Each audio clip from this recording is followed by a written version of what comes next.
राजस्थान में जोधपुर के सरदारपुरा थाना इलाके में ब्यूटी पार्लर चलाने वाली अनीता चौधरी के शव का पोस्टमार्टम 3 दिन बाद भी नहीं हो सका। उनका शव 6 टुकड़ों में मिला था। अनीता चौधरी का परिवार मुख्य अभियुक्त गुलामुद्दीन फारूकी की गिरफ्तारी और मुआवजे की मांग को लेकर धरने पर बैठा है।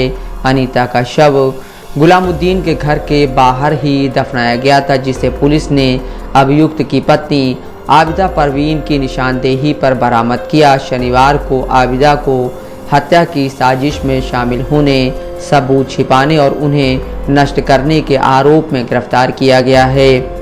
जोधपुर पश्चिम के एडिशनल डीसीपी निशांत भारद्वाज ने बताया, हमारी पुलिस टीम मुख्य अभियुक्त की तलाश में जुटी हैं और जल्द ही उसे गिरफ्तार कर लिया जाएगा।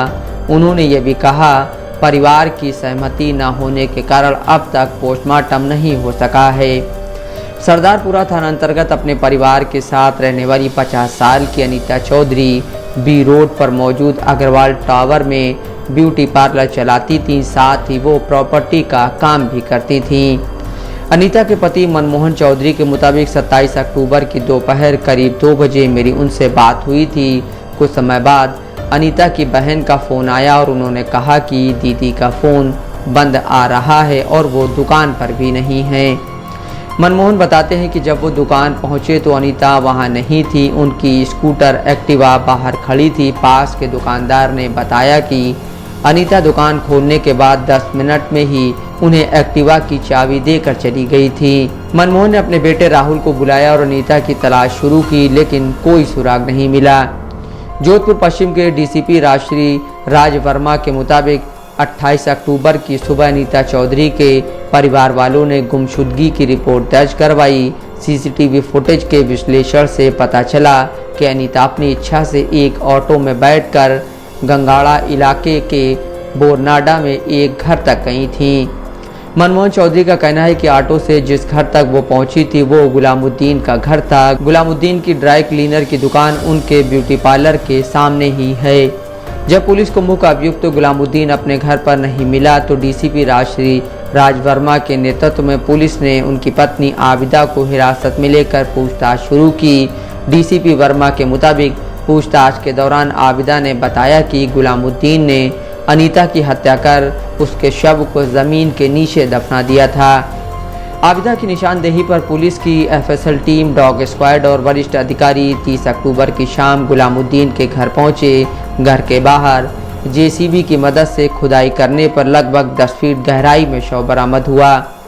सरदारपुरा थानाध्यक्ष और मामले के जांच अधिकारी दिलीप सिंह ने बताया, शव 6 टुकड़ों में मिला था। डीसीपी वर्मा ने कहा, शव के टुकड़े 2 बोरियों में पाए गए, जिन्हें सीज कर अस्पताल भेज दिया गया। चॉपर जैसे हथियार से घटना को अंजाम दिया गया, जिसे भी बरामद किया जाएगा। अनीता चौधरी के बेटे राहुल चौधरी ने मीडिया के सामने फूट फूट कर रोते हुए कहा, मम्मी उनको भाई की तरह मानती थी और उन्होंने ही ऐसा कर दिया। मम्मी को बहुत बुरी तरह मारा गया, टुकड़े टुकड़े कर दिए। अनीता चौधरी की निर्मम हत्या के पीछे क्या कारण थे, इस बारे में जांच अधिकारी दिलीप सिंह का कहना है, गुलामुद्दीन के पकड़ में आने के बाद ही स्पष्ट रूप से कारणों का खुलासा हो सकेगा। हालांकि प्रारंभिक जांच में मामला लूट के इरादे का प्रतीत होता है। जोधपुर पश्चिम के डीसीपी वर्मा के मुताबिक अब तक की जांच से ये सामने आया है कि गुलामुद्दीन और उसकी पत्नी ने मिलकर इस घटना को अंजाम दिया है। जब महिला उनके घर पहुंची तो उसे शरबत में कुछ दवा मिलाकर पिलाई गई थी। पुलिस का मानना है कि अभियुक्त का इरादा महिला के पास मौजूद कैश और गहने लूटकर अपना कर्ज चुकाना था, लेकिन इस दौरान महिला की मृत्यु हो गई। डीसीपी वर्मा बताते हैं, गुलामुद्दीन ने बैंक से लोन लेकर बोरनाडा इलाके में एक घर खरीदा था और वो सट्टा खेलने का भी आदी था। इस कारण उस पर कर्ज बढ़ता जा रहा था। महिला और गुलामुद्दीन की दुकानें आसपास थीं, इस कारण दोनों परिचित थे। कॉल डिटेल से भी ये पता चलता है कि उनके बीच बातचीत होती थी। शव मिलने के बाद से पुलिस टीमें गुलामुद्दीन और उसके सहयोगियों की तलाश में जुटी हैं।